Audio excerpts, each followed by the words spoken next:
Hello, आज हम पढ़ेंगे पाठ नंबर 26 समय। यह एक कविता है। मन में प्रभु का ध्यान करो तुम। अपने मन में परमात्मा का ध्यान करो, लगन करो परमात्मा की। सदा समय पर काम करो तुम, हमेशा समय पर काम करो, समय का महत्व दो। बिस्तर छोड़ समय पर उठ जाओ। सुबह जल्दी अपना बिस्तर छोड़ देना चाहिए। सदा समय पर स्नान करो तुम। स्टूडेंट को सुबह स्नान करना चाहिए। सदा समय पर खाना खाओ। नहाने के बाद ही खाना खाना चाहिए। सदा समय पर सदा सदा समय पर खाना खाओ। नहाने के बाद ही खाना खाना चाहिए, अच्छी बात है। सदा समय पर पढ़ने जाओ। हमें हर रोज़ स्कूल में जाना चाहिए, अच्छी आदतें सीखनी चाहिए। अपना समय न रुकता, तुम भी न रुकना। जैसे समय नहीं रुकता किसी के रुक जाने से, तो तुम्हें भी नहीं रुकना चाहिए। हर रोज़ काम करते रहना चाहिए। अपना समय व्यर्थ न करना। हमें अपना समय बर्बाद नहीं करना चाहिए। हर रोज़ नई चीज़ें सीखनी चाहिए। यदि चाहते हो कुछ बनना, यदि तुम्हारे मन में दृढ़ इच्छा है कुछ बनने की, मन लगाकर काम करो तुम अपना मन लगा के, जी जान लगा के उस काम को करते रहो। यदि सफल होना चाहते हो, यदि तुम उस चीज़ में कामयाब होना चाहते हो, सदा समय पर काम करो तुम। तो हमें समय को ज़्यादा महत्व देना पड़ेगा। यहाँ आपकी कविता पूरी होती है। इस कविता से हमें क्या शिक्षा मिली वो देखते हैं। शिक्षा: समय हमारे लिए बहुत महत्वपूर्ण है। सही बात है, समय को व्यर्थ न गवाएं। जैसे समय किसी के रुकने से नहीं रुकता, वैसे ही हमें भी नहीं रुकना चाहिए। अपना समय व्यर्थ नहीं करना चाहिए, बर्बाद नहीं करना चाहिए। अब हम अभ्यास करेंगे। शब्दार्थ देखिए। प्रभु, परमात्मा, व्यर्थ, बेकार, स्नान, नहाना, सदा, हमेशा, सफल, कामयाब।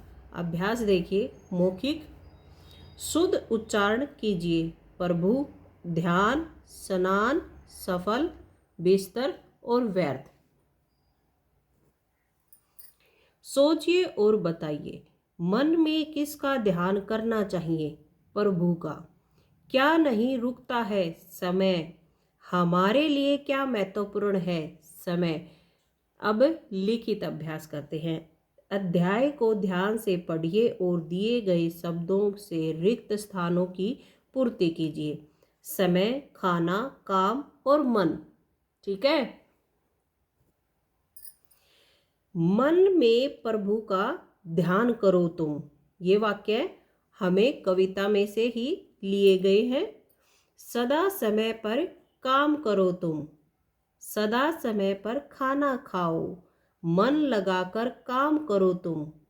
ठीक है। आगे देखिए। नीचे दोनों तरफ समान अर्थ वाले शब्द दिए गए हैं, उनका उचित मिलान कीजिए।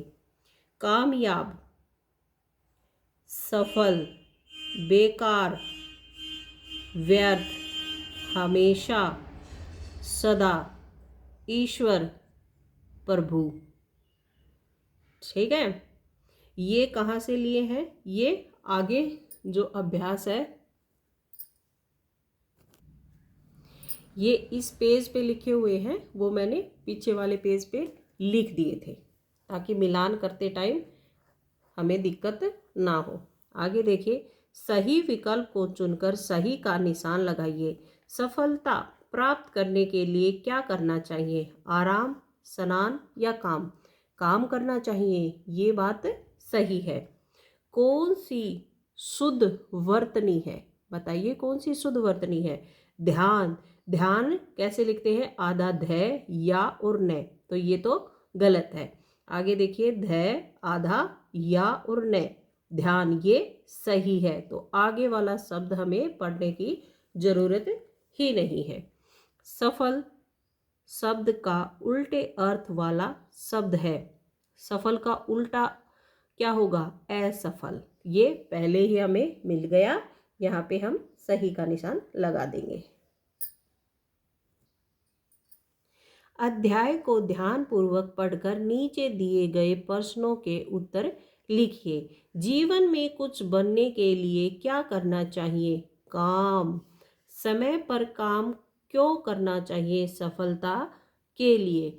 समय पर काम नहीं करेंगे तो हमें सफलता नहीं मिलेगी, कामयाबी नहीं मिलेगी। वर्णों को जोड़कर उचित शब्द का निर्माण कीजिए। ये पहले वाले पाठों में मैंने आपको सिखा रखा है ना, वही है ये। आधा से जमा ए क्या बन जाएगा? पूरा से। आधा दे जमा आ क्या बनेगा? दा। मिलकर क्या बना? सदा। आगे देखिए, आधा से जमा ए दोनों मिलकर क्या बनेंगे? पूरा से। आधा मैं जमा ए मिलकर क्या बनेंगे? पूरा मैं।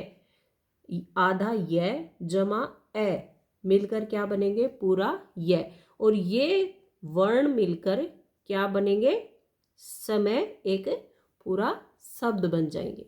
आगे देखिए, आओ अब बातें करें। समय की महत्ता पर वार्तालाप कीजिए। यदि हमें कामयाब होना है, हमें अपने सपने पूरे करने हैं, तो हमें समय को महत्व देना पड़ेगा। समय पर खाना, समय पर उठना, समय पर नहाना, समय पर स्कूल में पढ़ने जाना और घर पे आके पढ़ाई करना, ये सब हमें समय पर करना पड़ेगा, तभी हमें सफलता मिलेगी।